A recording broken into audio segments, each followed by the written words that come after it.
Good morning, class. Now we have discussed the question number 10, 11 already discuss कर चुके हैं. अब पहुँचिए क्वेश्चन नंबर 12 पे. ठीक है, क्वेश्चन नंबर 12 हम डिस्कस करेंगे. ठीक है, क्लास चेंज कर देते हैं. आपकी क्लास है 10th एंड सब्जेक्ट है math. That is a 10th A. Topic आपका चल रहा है अर्थमेटिक प्रोग्रेशन. ठीक है, अर्थमेटिक प्रोग्रेशन में एक्सरसाइज आपके पास है 5.3. क्वेश्चन हमने पिकअप किया है 12. Question number 12 says to you find the sum of the first. Okay, question says to you find the sum of the first 40 positive integers. ठीक है, फाइंड द सम. कोई कहे कि find the sum 40 positive integers, तो आप वहाँ question क्या prefer करोगे? सर बताइए तो फर्स्ट है कि सेकंड है, लास्ट है, मिडिल से, कहाँ से निकाल रहे हैं नंबर. ठीक है, तो इसलिए पहले इसने स्पेसिफाई कर दिया. दिस क्वेश्चन प्रीवियसली स्पेसिफाइड कि आपको पहले 40 यानी फर्स्ट 40 पॉजिटिव इंटीजर्स लेने हैं. Find the sum of the first 40 positive integers divisible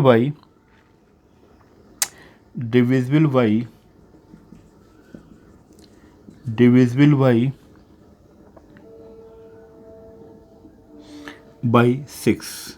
हमें वो नंबर लेने हैं जो 6 से डिवाइड हो रहे हों. ऐसे 40 पॉजिटिव इंटीजर्स चाहिए, फर्स्ट 40 पॉजिटिव इंटीजर्स. तो चेकआउट करेंगे. 1 को आपने चेक किया, 1 है नहीं, 2 नहीं, 3 नहीं, 4 नहीं, 5 नहीं, 6. पहला 6 मिल गया कि हाँ 6 भैया क्या है, 6 से डिवाइड होगा. फिर देखा हमने, नेक्स्ट चेकआउट किया. ठीक है, तो या यहाँ पे लिख लो, फर्स्ट 40 पॉजिटिव इंटीजर्स आर. ठीक है, तो पहला आपको 6 मिला. 6 के बाद देखें 7 होगा नहीं, 8 नहीं, 10 नहीं, 11 नहीं, 12 के बाद ऑब्वियसली क्या होगा, 18 होगा. ऐसे ही आप बहुत सारे कहाँ तक, अप टू 40 पॉजिटिव इंटीजर्स ले सकते हैं. तो पहला क्या आपने लिया, 6 लिया, फिर 12 हो गया, 18 हो गया. इस तरीके से आपके चलते चले जाएंगे. ठीक है, तो यहाँ पे हम लिखेंगे गिवन क्या है. हमें गिवन में अगर हम देखें तो गिवन हमारे पास एक तो सीरीज़ हो गई यही वाली. तो गिवन A = 6 हो गया, D = 12 - 6 = 6. एंड n की बात करें तो उसने पहले दे रखा है कितने निकालने हैं, 40 पॉजिटिव इंटीजर्स निकालने हैं. तो n की वैल्यू हमें दे रखी है और सम निकालना है. सम का फार्मूला आप ऑलरेडी पहले से ही जानते हैं. तो you have write here, we have sum of n terms n/2 2a plus n-1 into d. तो Sn, तो S40 इक्वल टू हो गया 40/2, 2 इंटू a 6 है और n हो गया 40 - 1 और d आपके पास दे रखा है 6. जब सॉल्व करेंगे तो ये मिल गया 20, ये हो गया 12 और ये हो गया 39 इंटू 6. सॉल्व किया तो 20 और ये आपके पास 12 के साथ 6 9 जा 54, 4 5 और 6 जा 18 और 5 18 एंड 5 आपके पास हो गया 23. तो 234 आ गया आपके पास. क्या आ गया, 39 इंटू, इसे सॉल्व करने में मिला आपको 234 और 12 को अगर हम ऐड करेंगे तो हमें मिल जाएगा 246. अब 2 से मल्टीप्लाई करें तो 2 6 जा 12 और 2 4 जा 8 9 हो गया, 2 2 जा 4 हो गया और ये 4920. तो फर्स्ट 40 पॉजिटिव इंटीजर का सम कितना मिला हमें, 4920. That is our answer. तो लिख देना, hence S40 = 4920. That is the final answer of this question. Please write down.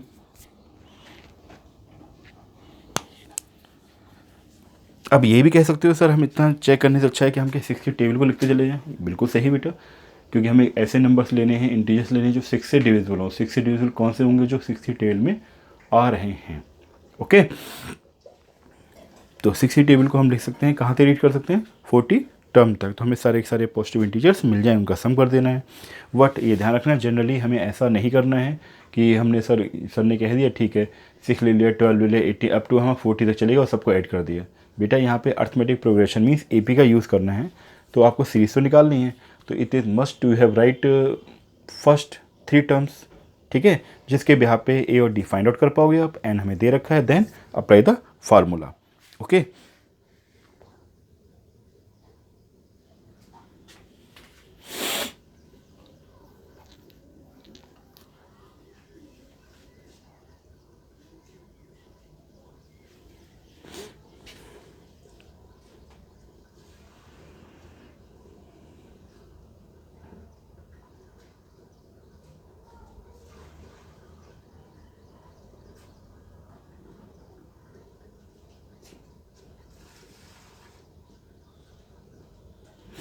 you have write down. Now we have reached the question number 13.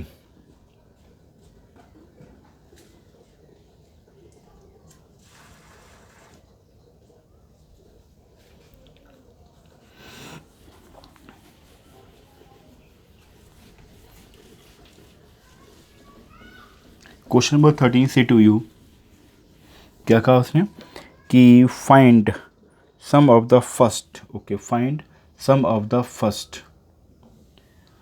Find sum of the first. Question number 13, find the sum of the first 15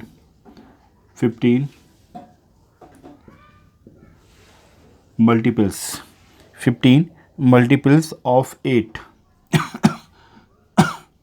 multiples of 8। Okay, question 13 है आपके पास, find the sum of the first 15 multiples of 8। That means आप जानते हो 8 की table 15 times आपको note करनी है। उसके बाद ए और डी निकालना है, एन आपको 15 दे रखा है, then you solve it. Okay, now we have start the solution of this question. तो देखें, हमने कहा गिवन सीरीज आर, या जो मल्टीपल्स फर्स्ट 15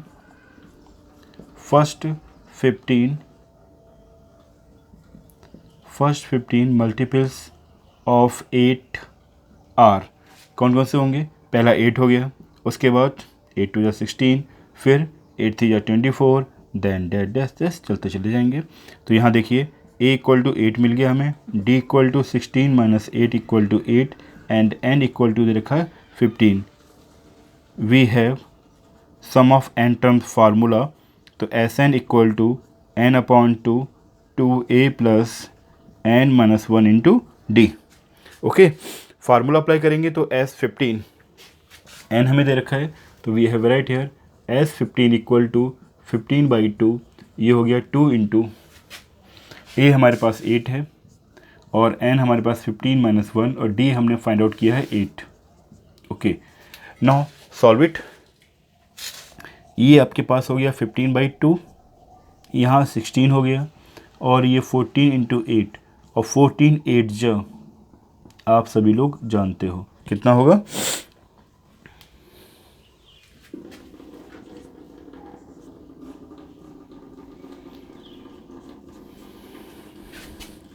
जल्दी बताइए भाई, 14 8 जा कितना होगा?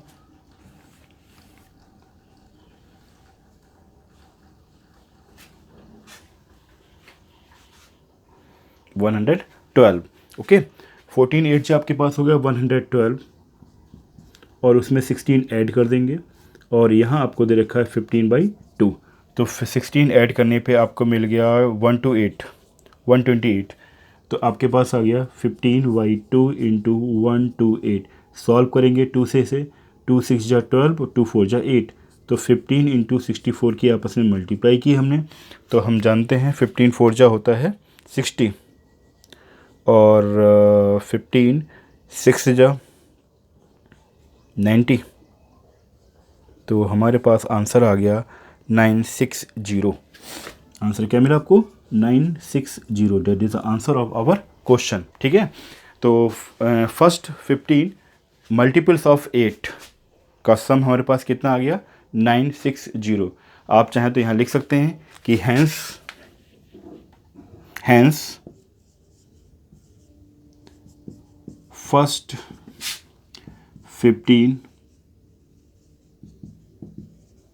मल्टीपल्स ऑफ 8, यहाँ लिख लो sum of first 15 multiples of 8 are 960, या इस लिख लो क्योंकि एक ही तो होगा, is 960। That is the final answer of our question.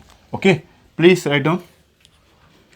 Then we have discuss question number 14। Okay,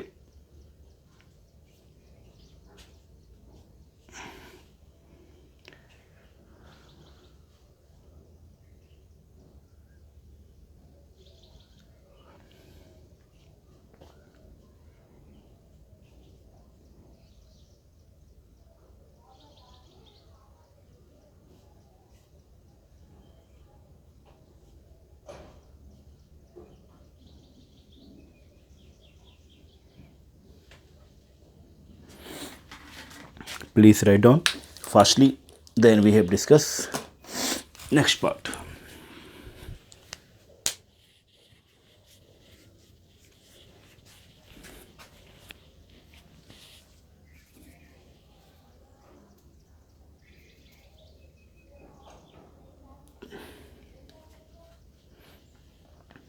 Now we have take the question number 14.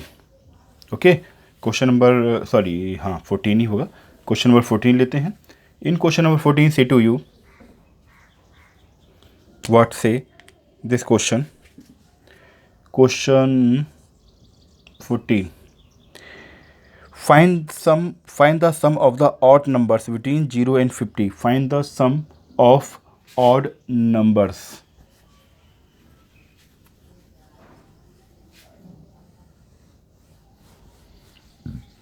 Question क्या है?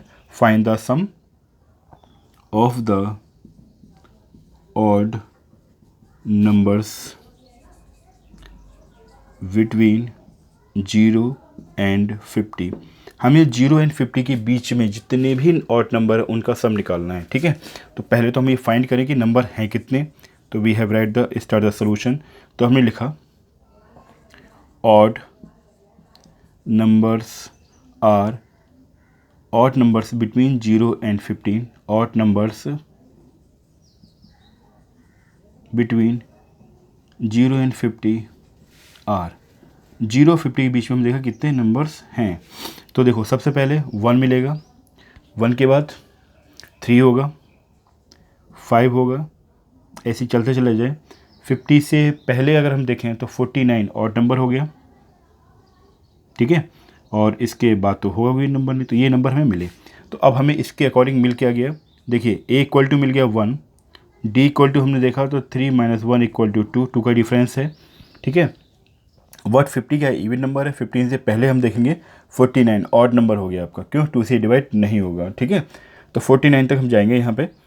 एंड अगर हम यहाँ पे देखें तो हम एक काम ये कर सकते हैं कि n इक्वल टू हमारे पास nothing is given here. So but यहाँ एक चीज़ दे रखी है जो क्या है कि L, जिसको आप एन टर्म भी कह सकते हो, कितना है 49। ऐसा हम पिछले क्वेश्चन में यूज़ कर सकते थे। ठीक है, अब हमें करना क्या है?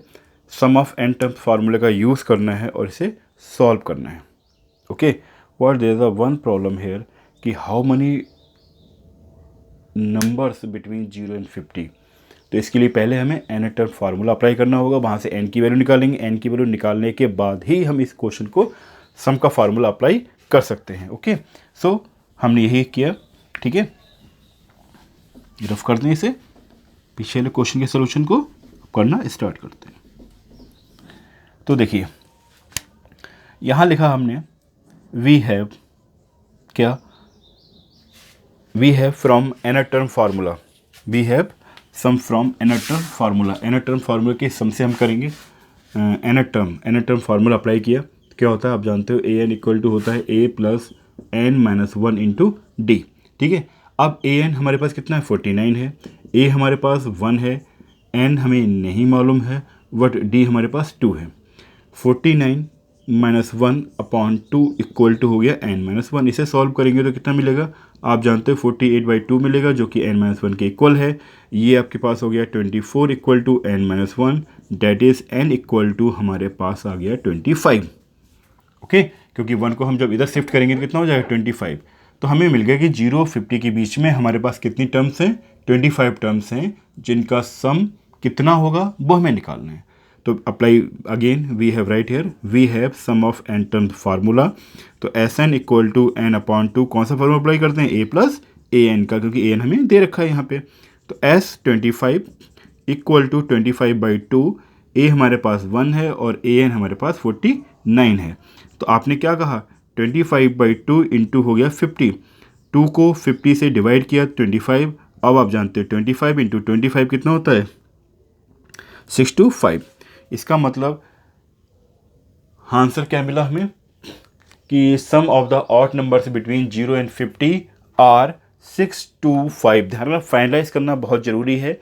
लास्ट में आप लिखेंगे कि hence sum of the odd numbers between 0 and 50 are 625।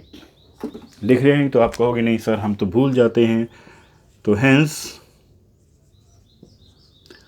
Some of the odd numbers between 0 and 50 are कितना हो गया 625। That is the final answer. Please write down.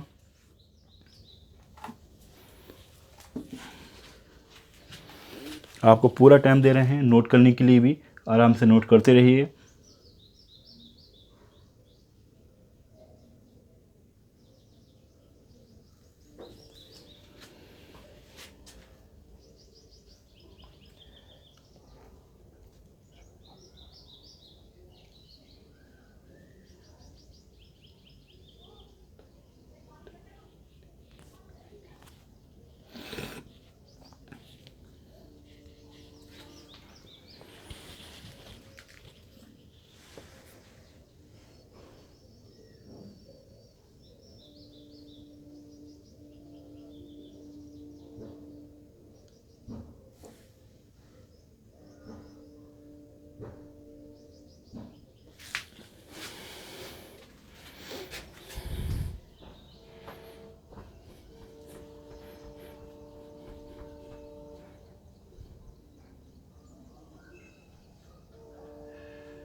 Now start the solution. Next question देखिए, next question जो है बहुत lengthy है तो note करना तो पॉसिबल नहीं है बेटा। तो हम एक काम करते हैं, यहाँ पर क्वेश्चन नंबर लिख देते हैं। ठीक है, बुक से आप देख ही लोगे इसे, एक बार रीड कर देंगे क्वेश्चन क्या कह रहा है आपको। तो यहाँ हम लिख नहीं रहे, okay, because they are writing this question have lot of time. Okay, तो we have write here question number 15 की हम बात कर रहे हैं। Question number 15 given here page number 113 पे दे रखा है। क्वेश्चन नंबर 15 113 एक्सरसाइज आपको मालूम ही है 5.3। सो क्वेश्चन 15 व्हाट इज से, क्वेश्चन क्या कह रहा है, ठीक, क्वेश्चन में क्या क्या दे रखा है तो हमने यहाँ पे गिवन और we have start the solution. ठीक है, तो पहले तो हम क्वेश्चन डिस्कस कर लेते हैं। क्वेश्चन है क्या, क्वेश्चन कह रहा है आपसे a contractor on construction job specify construction job specify a penalty for delay of completion beyond a certain date as follows। उस कह रहा है ये कॉन्ट्रैक्टर है, जो कॉन्ट्रैक्टर है कंस्ट्रक्शन जॉब उसने लिया, कंस्ट्रक्शन जॉब करवा रहा है वो, यानी एक कंस्ट्रक्शन का जॉब उसके पास है, उसने कुछ स्पेसिफाई किया। क्या किया, ध्यान सुनना, contractor contract on construction job specify penalty for delay of the completion beyond a certain date as follows. मतलब कोई वर्क है, उस वर्क में उसने कहा कि ये वर्क जो है 20 डेज़ में, सपोज 20 डेज़ में कंप्लीट हो जाएगा। बट अब अगर 20 डेज से ज़्यादा लगेंगे तो पर डे उसने पेनल्टी इम्पोज कर दी कि जितने दिन आपका ये वर्क डिले होगा पर डे के अकॉर्डिंग इतनी पेनल्टी आपको देनी होगी। उसने कहा फर्स्ट टाइम अगर हम बात करें तो 200 दोगे, ठीक है। सेकेंड डे में 50 रुपीज़ और इंक्रीज़ कर दिए टू 50 दोगे, थर्ड डे में 300, फिर इस तरीके से आपके ये पेनल्टी चार्जेस बढ़ते चले जाएंगे, ठीक है। वो कह रहा है penalty for each succeeding day being ₹50 more than for the preceding day. बिल्कुल सही, यानी पेनल्टी जो है 50 रुपीज़ इंक्रीज़ हो जाती है नेक्स्ट डे, प्रीवियस डे से 50 रुपीज़ इंक्रीज़ हो जाएगी। वो कह रहा है how much money contractor has to pay as a penalty. Contractor ने कितने रुपए पेनल्टी के रूप में पे किए ये हमें बताना है। If the delay work by 30 days, अगर उसका वर्क जो है 30 डेज़ डिले हो गया हो तो उसने पेनल्टी के रूप में कितने रुपीज़ सबमिट किए या कितने रुपए उसे देने पड़े, ठीक है, कितने रुपये उसने दिए, ध्यान रखना। फिर से स्पेसिफाई कर दें क्वेश्चन को। क्वेश्चन के अकॉर्डिंग एक कॉन्ट्रैक्टर ने क्या किया, एक वर्क लिया, ठीक है, एक कंस्ट्रक्शन का वर्क था, तो उसमें एक कंडीशन ये लगा रखी थी कि आप इतने डेज में आपको वर्क कंप्लीट करना है। अगर इतने डेज में आप वर्क कंप्लीट नहीं कर पाओगे तो पर डे आपको पेनल्टी इम्पोज करनी होगी जितनी डेज आप डिले करोगे। तो अगर फर्स्ट डे की बात करें, सपोज करो हमने किसी वर्क को ले लिया 30 डेज में कंप्लीट करना है, but we don't complete this work in limit, इस लिमिट के अकॉर्डिंग या जो आपके कंडीशन दे रखी है उस कंडीशन में हम वर्क को कंप्लीट नहीं कर पाए दिए हुए टाइम में, तो हमने क्या कर दिया, फर्स्ट डे में उसने कहा कि 200 रुपीज़ दोगे, सेकेंड डे फिर हम पहुंचेंगे तो 250 हो गया, थर्ड डे 300 हो गया। तो अब जो कह रहा है डिले वर्क जितना आप डिले करते रहोगे तो नेक्स्ट डे क्या होगा, प्रीवियस डे से 50 रुपीज़ इंक्रीज़ हो जाएगा, ये पेनल्टी के रूप में आप पे करोगे। उसने कहा कि हमारा वर्क जो है 30 डेज़ डिले हो गया, तो उसने पेनल्टी के रूप में कितने रुपये सबमिट किए ये हमें निकालना है, ठीक है। तो हमने क्या किया, हमने लिखा कि सपोज जो सीरीज़ दे रखी है उसमें क्या क्या दिया हुआ है गिवन।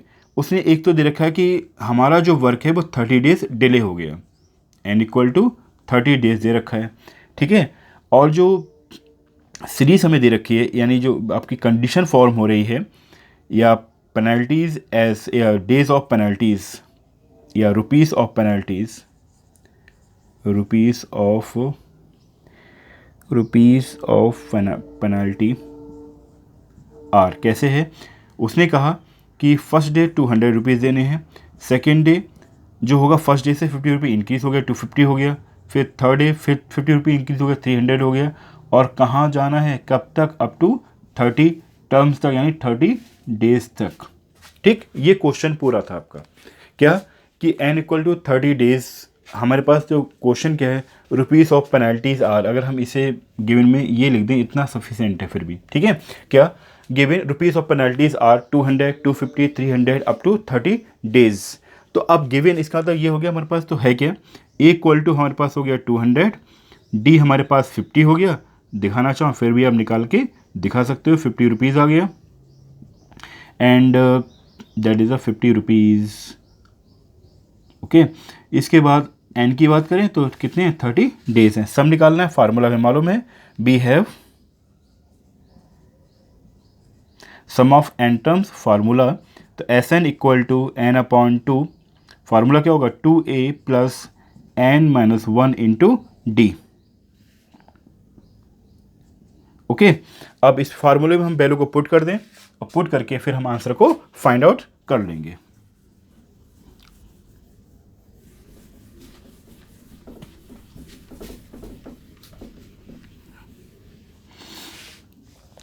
तो एस एन यहाँ हो गया एस 30 बाई 2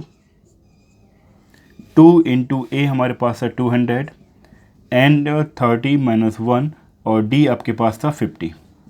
अब इसे सॉल्व कर लीजिए, तो ये आपके पास हो गया 30 बाई 2, या अभी ऐसे ही रहने दो, और यहाँ सॉल्व किया कितना हो गया 400 प्लस ये हो गया आपका 29 इंटू 50। जब इसे सॉल्व करोगे तो आपको मिल जाएगा 30 बाई 2 400 प्लस एक जीरो हो गया, 5 9 जा 45, 5 4 हो गया, 4 और 5 2 जा 10, 10 और 4 14, 1450, ओके। 1450 400 में जब ऐड करेंगे तो आपको मिल जाएगा 30 बाई 2, 4 में ऐड कर दीजिए तो 1 तो ये रहेगा 850। अब इसे 2 से कैंसिल आउट कर लीजिए, ज़्यादा अच्छा रहेगा, तो 30/2 इंटू 1850 से करेंगे हम। तो 2 से इसे किया, 2 9 जा 18, 2 2 जा 4, 2 5 जा 10। तो आपके पास आ गया कितना, 30 इंटू 925, एक जीरो तो आएगा ही इसकी वजह से। 3 5 जा 15, 5 1 कैरी, 3 2 जा 6 7 हो गया, और 3 9 जा 27। तो उसने पेनल्टी के रूप में जो रुपीज़ पे किए हैं वो कितने हो गए, 27,750। ठीक है, तो हैंस करके लिख दोगे आप, hence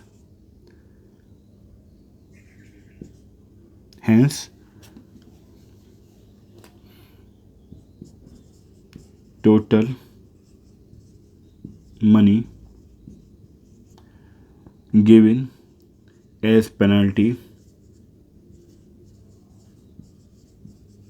are 27750. That is the final answer of this question. Please write down.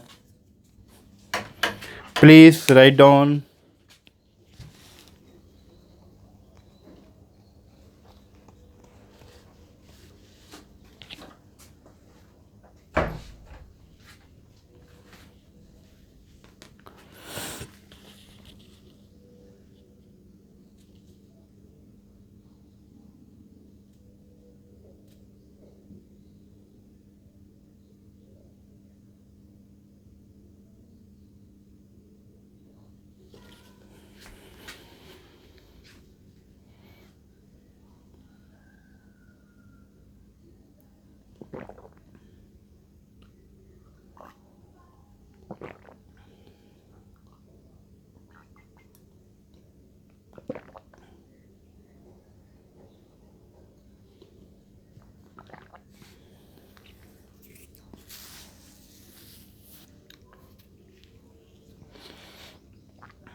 ये आपने नोट कर लिया होगा।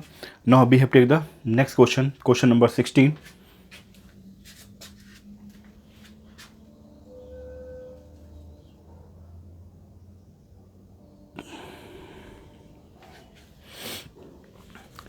क्वेश्चन नंबर 16 क्या कह रहा है आपसे, उसे देख लेते हैं।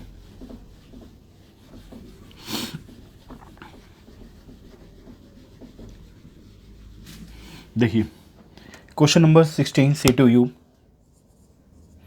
पेज नंबर 113, एक्सरसाइज आपकी चली रही है 5.3। क्वेश्चन है आपके पास, sum of rupees 700, sum of rupees 700 is to be used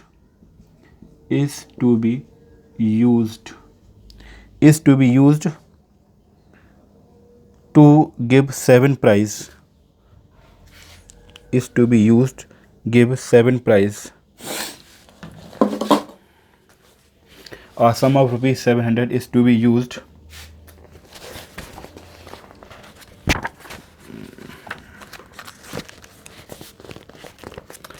sum of rupees 700 is to be used to given is to be used to give 7 cash prize, 7 cash prizes, 7 cash prizes to students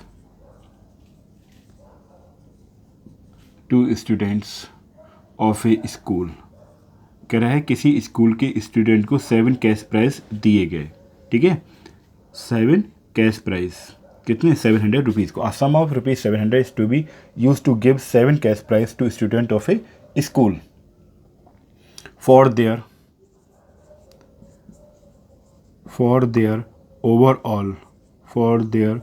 overall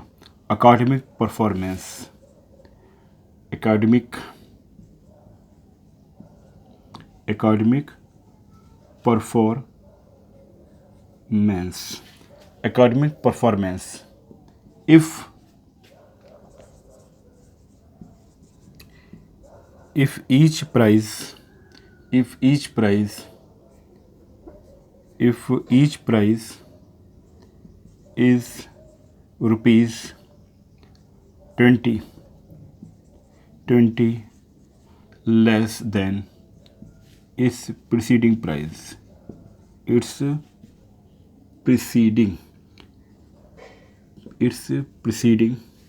price, find the value of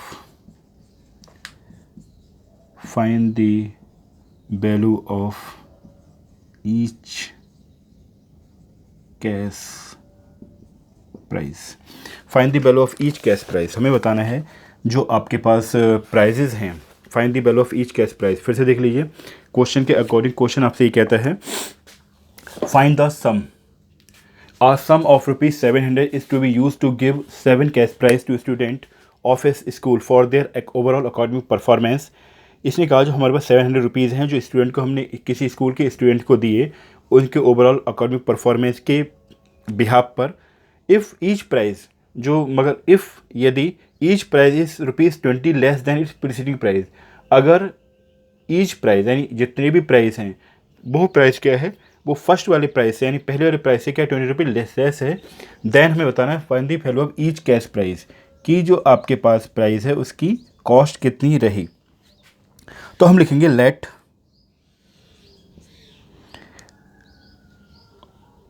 अब यहाँ पे आप देखें 700 है और 7 cash price हैं.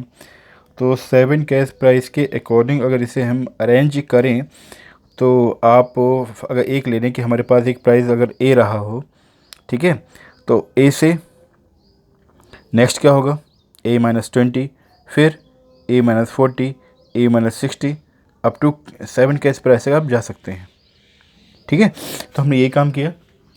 Late 7 cash price are let 7 cash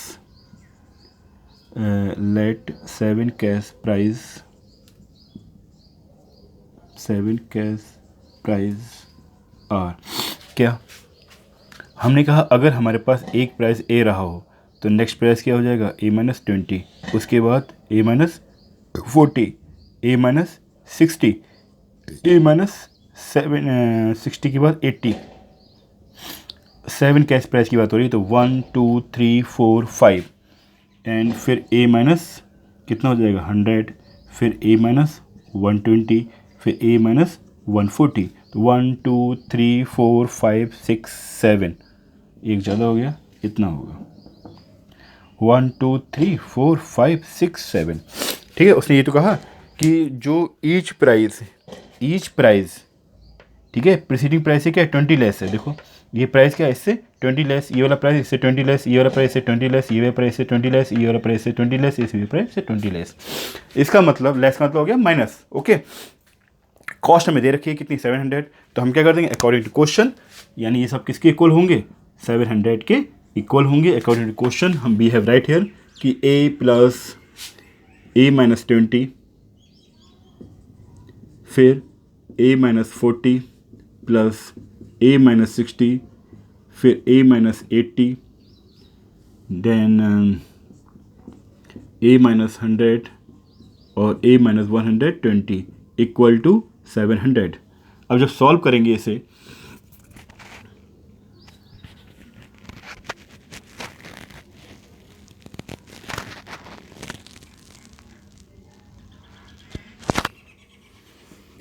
ऐसे कर सकते हो. तो ये जनरल हो गया, एपी का क्या यूज़ रहेगा इसमें, ठीक है, और आंसर ऐसे भी आ जाएगा. तो हम एक काम करते हैं, इसको इस तरीके से सॉल्व नहीं करेंगे. ठीक है, हम क्या करेंगे वो ठीक है हमें 700 दे रखा है, हम एपी का यूज़ करना है. तो हमने कहा यहाँ पर गिवन क्या क्या गिवन है हमारे पास. गिवन है कि अगर फर्स्ट टर्म की बात करें तो हमें ए दे रखी है, ठीक है, फर्स्ट टर्म. एंड डी की बात करें तो हमारे पास कितना हो गया माइनस का 20, क्योंकि आप करोगे A-20 माइनस ए से कैंसिल आउट -20 आ जाएगा. दिखाना चाहो तो यहाँ दिखा दो कि सर क्या आप झूठ तो नहीं बोल रहे हो. A-20 माइनस ए, तो ए से ए कैंसिल आउट, कितना हो गया माइनस का 20, और n इक्वल टू कितना रखा है 7, और हमें क्या दे रखा है कि S7 इक्वल टू 700. ओके, अब ए बी का हम सही यूज़ कर सकते हैं. हम लिखेंगे we have sum of n terms formula. तो आपके पास हो जाएगा SN equal to n/2 2a plus n minus 1 into D. Okay, तो एस 7 इक्वल टू हो गया 7/2, क्योंकि 7 कैश प्राइस हैं, ए हमारे पास ये रखा है, ए ही रहेगा, ठीक। ओके, एंड एन की बात करें तो एन हमारे पास अच्छा, वन मोर प्रॉब्लम यहाँ पे क्रिएट हो सकती है। यहाँ पर डी मालूम है, ए की वैल्यू हमारे पास नहीं है, जो कि यहाँ पर निकलने में प्रॉब्लम होगी। ओके, कोई बात नहीं। तो एन हमने 7-1 लगाया और डी हमारे पास है माइनस का 20। जब हमने इसे सॉल्व किया तो हमने देखा कि 7/2 और ये है 700। ओके, ये हो गया 2a और यहाँ पर मिल गया हमें 6 हो गया।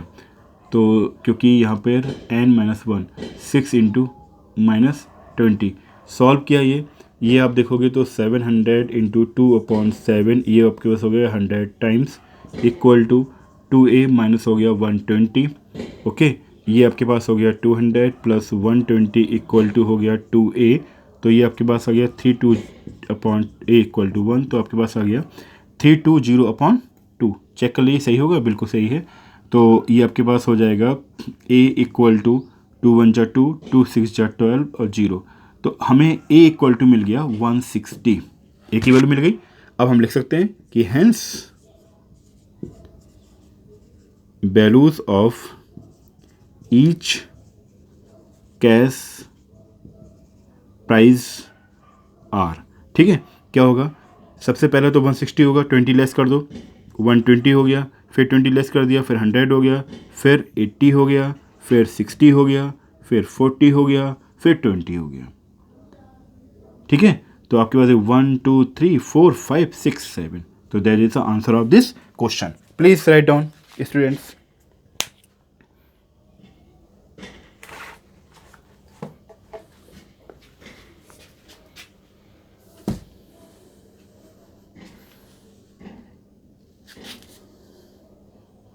Now enjoy study and bye.